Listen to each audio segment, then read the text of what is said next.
মাননীয় প্রধানমন্ত্রী অনুগ্রহ করিয়া বলিবেন কি ক বিগত আওয়ামী লীগ সরকারের আমলে দেশের শেয়ার মার্কেটের ধারাবাহিক পতনের প্রধান কারণগুলি কি কি ছিল? শেয়ার মার্কেটের ধারাবাহিক পতন ঘটাইয়া হাজার হাজার বিনিয়োগকারীদের নিঃস্ব করিবার জন্য যাহারা দায়ী তাহাদের চিহ্নিত করা সহ তাদের বিরুদ্ধে আইনানুগ ব্যবস্থা গ্রহণের পরিকল্পনা সরকারের আছে কি না? এবং খ শেয়ার মার্কেটের স্থিতিশীলতা ফিরাইয়া আনা সহ বিনিয়োগকারীদের আস্থা পুনরুদ্ধারের জন্য সরকার কি কোনো কার্যকরী পদক্ষেপ গ্রহণ করবেন? করিলে তাহা কি? ধন্যবাদ মাননীয় স্পিকার। মাননীয় প্রধানমন্ত্রী।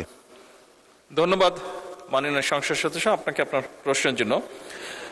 বিগত স্বৈরাচার ফ্যাসিবাদ সরকারের আমলে দেশের শেয়ার বাজারের ধারাবাহিক পতনের কারণ উদ্ঘাটনের লক্ষ্যে বিভিন্ন সময় বিভিন্ন বিশেষজ্ঞ বিনিয়োগকারী সংগঠন এবং বিভিন্ন তদন্তকারী সংস্থার কার্যক্রম পরিচালনা করেছে।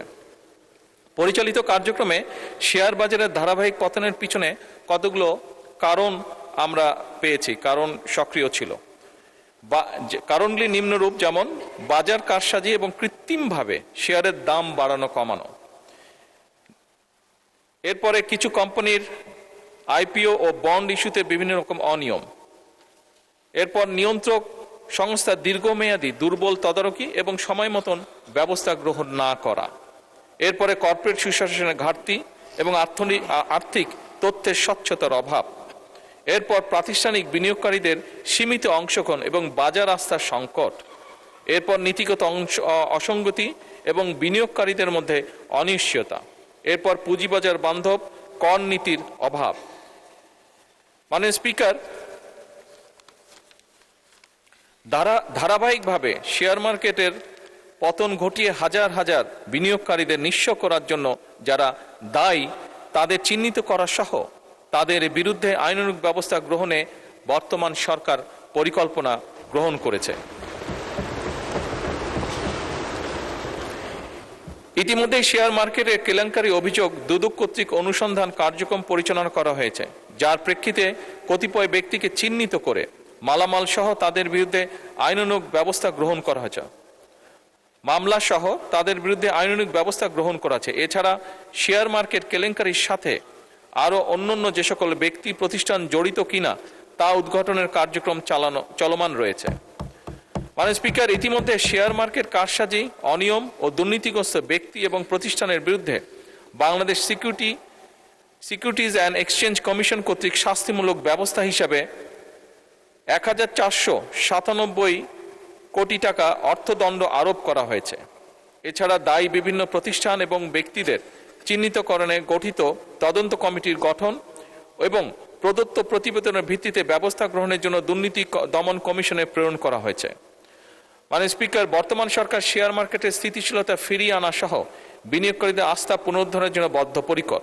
সরকার ইতিমধ্যে বিনিয়োগকারীদের আস্থা বৃদ্ধিতে সুশাসন, স্বচ্ছতা, জবাবদিহিতা, পণ্যের বৈচিত্র্যকরণের মাধ্যমে বাজারের গভীরতা বৃদ্ধি, বিনিয়োগ শিক্ষার প্রসার ইত্যাদির মাধ্যমে উন্নত এবং টেকসই পুঁজিবাজার গঠনের উদ্যোগ গ্রহণ করেছে।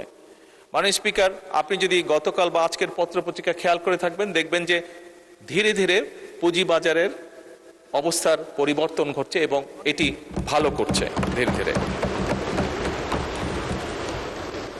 মাননীয় স্পিকার, যে সকল কর্মসূচি এর মধ্যে অগ্রাধিকার দেওয়া হয়েছে তার দু একটি আপনার সামনে আমি উল্লেখ করতে চাই। যেমন বিনিয়োগকারীদের আস্থা বৃদ্ধিতে সুশাসন, স্বচ্ছতা, জবাবদিহিতা নিশ্চিতকরণের লক্ষ্যে সরকার 4 জুন 2026 তারিখে পুঁজিবাজার বিষয়ে দক্ষ এবং অভিজ্ঞতা সম্পন্ন একজন চেয়ারম্যান ও 3 জন কমিশনারকে বাংলাদেশ সিকিউরিটিজ অ্যান্ড কমিশনের নিয়োগ প্রদান করেছে। নতুন কমিশন দায়িত্ব গ্রহণের পরপরই বাজারে বিদ্যমান ফ্লোর প্রাইস প্রত্যাহার করেছে।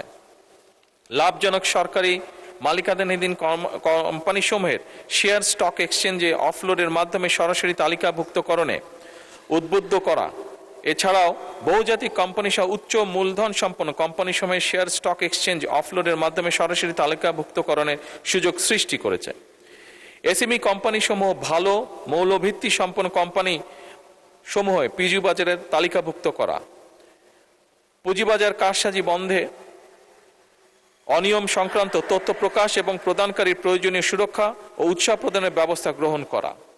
মাননীয় স্পিকার, আরও অনেকগুলো ব্যবস্থা সরকার গ্রহণ করেছে, কিন্তু যেহেতু সংসদের সময় অত্যন্ত মূল্যবান, বাকি যেগুলো ব্যবস্থা গ্রহণ করেছে সেগুলোকে আমি পঠিত বলিয়া গণ্য করার জন্য অনুরোধ করছি। ধন্যবাদ মাননীয় প্রধানমন্ত্রী। উত্তরের বাকি অংশ পঠিত বলে গণ্য করা হলো। মাননীয় সদস্য A.B.M. মোশাররফ হোসেন একটি সম্পূরক প্রশ্ন করতে পারেন, সংক্ষেপে প্রশ্ন করবেন। ধন্যবাদ মাননীয় স্পিকার। আমি মাননীয় প্রধানমন্ত্রীর কাছে জানতে চাচ্ছি যে সরকারি অনেক প্রতিষ্ঠান আছে যাদেরকে এখনো পুঁজিবাজারে শেয়ার আনা হয় নাই। এই সরকারি শেয়ারগুলি পুঁজিবাজারে আনার জন্য সরকার কোনো পরিকল্পনা গ্রহণ করবেন কিনা? মাননীয় প্রধানমন্ত্রী। মাননীয় সংসদ, আপনাকে ধন্যবাদ। সরকারের অনেকগুলো কোম্পানিকে আনা হয়নি, সরকারি কোম্পানি, এগুলো আমরা অ্যাসেস করে দেখব। যদি মনে হয় যে যাদেরকে আমরা দায়িত্ব দেব, যদি তাদের সুপারিশ থাকে যে এইগুলোকে পুঁজিবাজারে এনলিস্ট করলে আমরা ভালো ফলাফল পাবো, অবশ্যই আমরা সেই পদক্ষেপ গ্রহণ করব। মাননীয় স্পিকার, ধন্যবাদ। মাননীয় সদস্য সরওয়ার জামাল নিজাম, চট্টগ্রাম 13।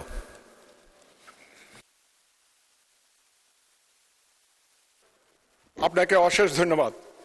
মাননীয় স্পিকার, আপনি জানেন দেশনেত্রী বেগম খালেদা জিয়ার সময় চট্টগ্রামকে বাণিজ্যিক রাজধানী ঘোষণার সাথে সাথে চট্টগ্রামও একটা পুঁজিবাজারের খোলা হয়েছে, স্টক এক্সচেঞ্জ খোলা হয়েছে। এবং আপনারা জানেন চট্টগ্রাম বাণিজ্যিক রাজধানী হিসাবে সেই সময় আমাদের বর্তমান অর্থমন্ত্রী যথেষ্ট অবদান ছিল, ওনার এটা খোলা হয়েছিল। কিন্তু বর্তমানে যে চট্টগ্রামের পুঁজিবাজার এবং ঢাকা পুঁজিবাজারের মধ্যে বিরাট বৈষম্য, এই বৈষম্য দূরীকরণ না করলে চট্টগ্রামের পুঁজিবাজারটা আস্তে আস্তে স্থগিত হয়ে যাচ্ছে। এবং যে বৈষম্য আছে সেই বৈষম্য অচিরেই দূর করা হবে কিনা, সেই জন্য আমি মাননীয় প্রধানমন্ত্রীর কাছে জানতে চাচ্ছি। ধন্যবাদ মাননীয় মাননীয় প্রধানমন্ত্রী, চট্টগ্রাম এবং ঢাকার বৈষম্য দূর হবে কিনা? ধন্যবাদ মাননীয় স্পিকার, এবং আপনার মাধ্যমে আমি মাননীয় সংসদ সদস্যকেও ধন্যবাদ জানাচ্ছি তার প্রশ্নের জন্য। উনি যেই শব্দটি উল্লেখ করেছেন ওনার প্রশ্নে, বৈষম্য, মাননীয় স্পিকার, এই সরকারের অন্যতম একটি মূল লক্ষ্যই হচ্ছে সমাজের বা দেশের বিভিন্ন জায়গায় বিভিন্ন ক্ষেত্রে যেখানে যেখানে বৈষম্য আছে, যার জন্য মানুষ বিভিন্নভাবে ডিপ্রাইভ হচ্ছে, সেই বৈষম্যকে দূর করা। এবং